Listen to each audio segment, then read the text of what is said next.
सभी साईं भक्तों को ओम साईं राम, जय साईं राम। बाबा का चैनल श्रद्धा सबरी चैनल में आपका स्वागत है। और आज हम सब बात करेंगे अध्याय 11 की।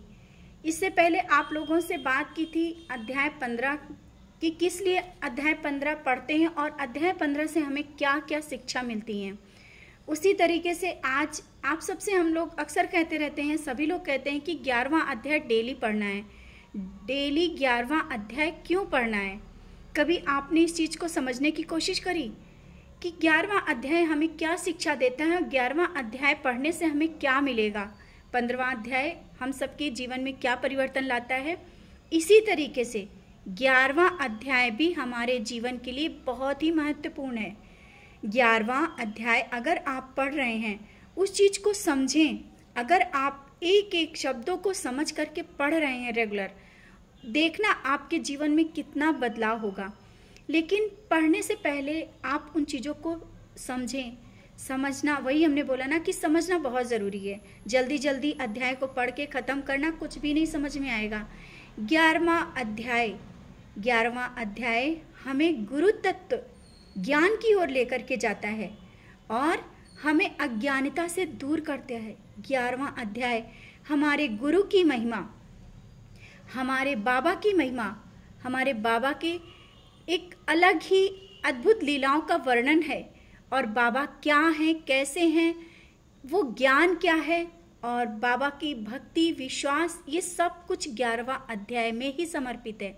तो इसीलिए हम सब साईं भक्तों को 11वां अध्याय से बहुत कुछ सीख मिलती है। 11वां अध्याय हम सबको पहले सगुण ब्रह्म श्री साईं बाबा, ब्रह्म के 2 स्वरूप बताएं। आप अगर ये चैप्टर पढ़ना शुरू करते हैं तो इसमें 2 गुण बताए हैं। ब्रह्म के 2 स्वरूप हैं, निर्गुण और सगुण। निर्गुण है निराकार और सगुण है साकार।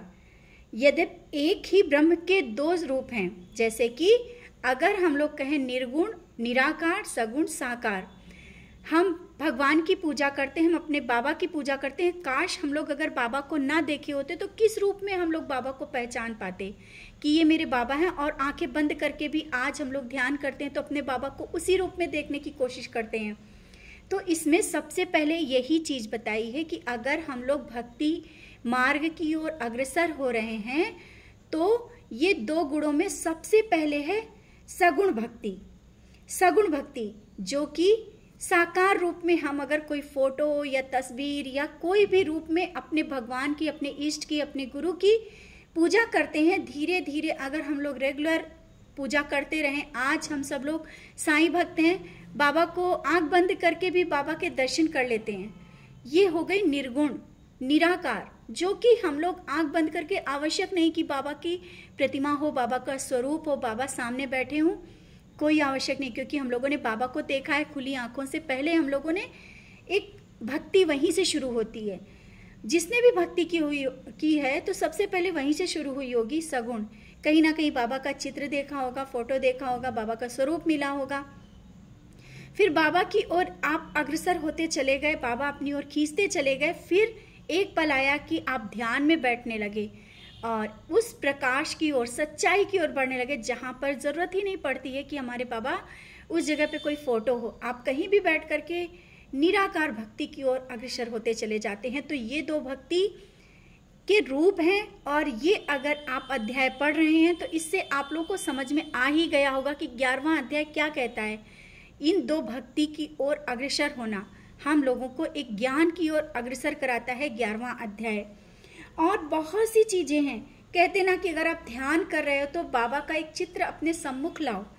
और जब आप बाबा का ध्यान करते हैं तो बिल्कुल आप उस प्रकाश की ओर चलते चले जाते हैं। नाम जाप ध्यान के माध्यम से एक सत्य की राह पे चलते जाते हैं। और आप कहीं भी बैठ जाओ, यही हमने कहा है ना कि कहीं भी बैठ जाओ, आपको बाबा के दर्शन होंगे। और वो सब शुरुआत होती है सगुण भक्ति से। तो ये पहली शिक्षा है कि हम सबकी भक्ति कहाँ से स्टार्ट होती है? सगुण भक्ति। और निर्गुण, जब निराकार, कोई भी आकार ना हो, हमारे जो गुरु हैं, हमारे जो देवा हैं, वो हर पल हम सबके साथ रहते हैं, लेकिन आवश्यक नहीं कि वो किसी आकार में आकर के हमारे सामने हो तभी उनकी पूजा करें। जब भक्ति आगे बढ़ती है तो हम निराकार भक्ति की ओर अग्रसर होते जाते हैं। और फिर आती है डॉक्टर पंडित की भक्ति। इसमें बताया गया है डॉक्टर पंडित हैं तो उनकी भक्ति कैसी थी, इस बारे में भी बताया गया है कि बाबा को उन्होंने टीका लगाया था। कैसा? त्रिपुंडकाकार लगाया था टीका।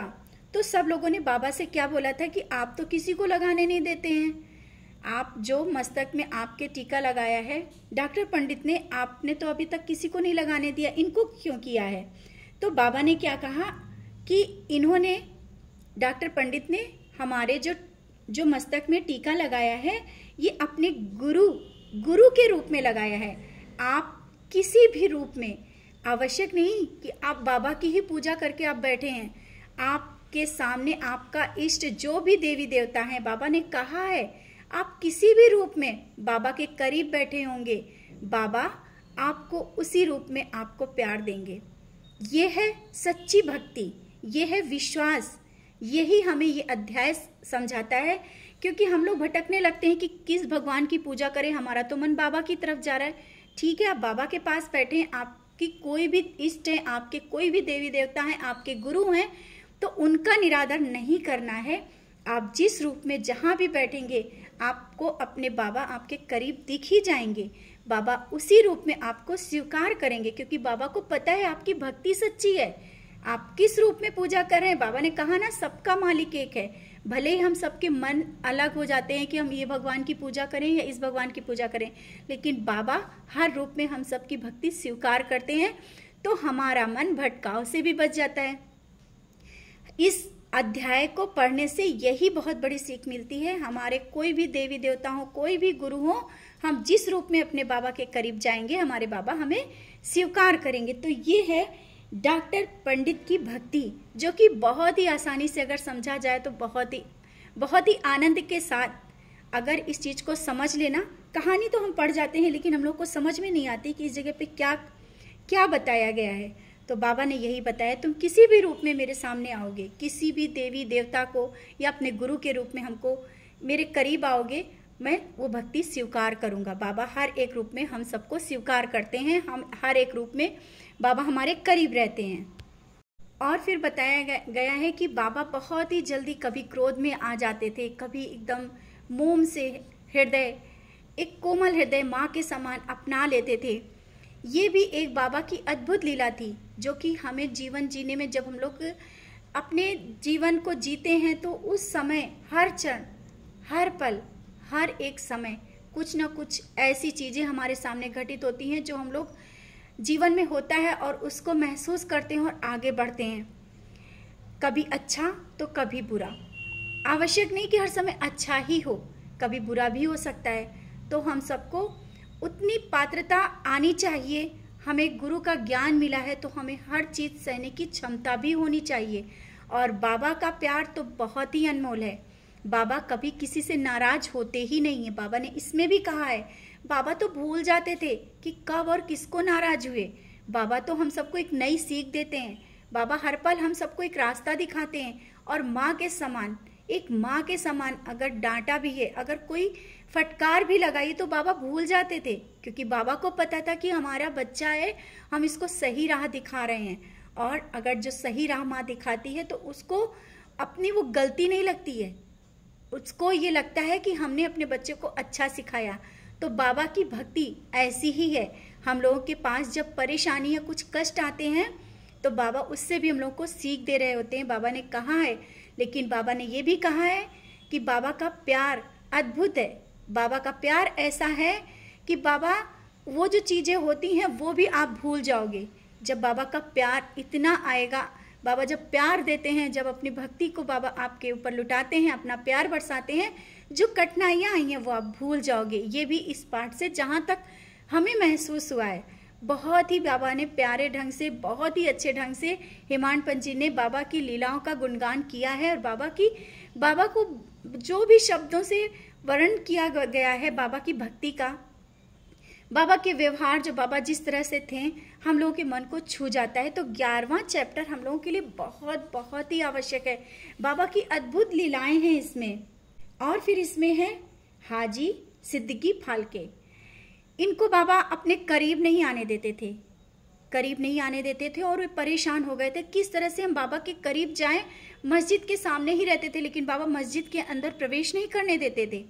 और बाबा ने कहा, जब सामा ने कहा क्यों नहीं ऐसा बाबा, उनको क्यों नहीं आने देते, तो बाबा ने कहा अल्लाह की मर्जी है, भगवान की मर्जी है कि वो अभी नहीं आ सकते। ये हमारे कर्मों के फल होते हैं जो कि बाबा जानते हैं, बाबा को किस तरह से वो सब चीजें दूर करनी है, और बाबा दूर कर देते हैं, बहुत ही आसानी से दूर करते हैं। हाँ, और जब कहा गया था कि तुम शामा के माध्यम से, हाजी सिद्दीकी फाल्के से कहा गया कि तुम शामा के माध्यम से बाबा के करीब जाकर के बैठ सकते हो, बाबा के मस्जिद में जा सकते हो। तो जिस प्रकार शंकर जी की भक्ति में, शिव की भक्ति में हम लोग नंदी के करीब जाकर के फिर हम शिव तक पहुंचते हैं, उसी प्रकार बाबा के करीब जाने के लिए शामा तक पहुंचना बहुत ज़रूरी है। शामा के माध्यम से तुम बाबा तक पहुंच सकते हो। तो शामा ने जब जाकर के कहा था तो बाबा ने यही कहा कि तुम लोग सोचते हो कि मैं नहीं आने देता हूँ, नहीं, ये मस्जिद में जो फ़कीर, जो अल्लाह मालिक बैठे हैं, जो बाबा ने अपने इष्ट के तरफ इशारा करके कहा कि जो ये चाहते हैं वही होता है, अभी उनकी मर्जी नहीं है कि वो आए यहाँ पर।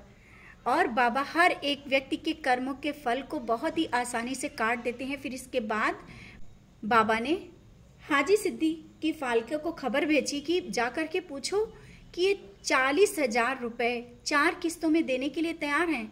फाल्के देने को तैयार हो गए, क्योंकि बाबा के लिए उनकी भक्ति से बढ़कर कोई चीज़ नहीं थी, लेकिन बाबा को तो परीक्षा लेनी थी।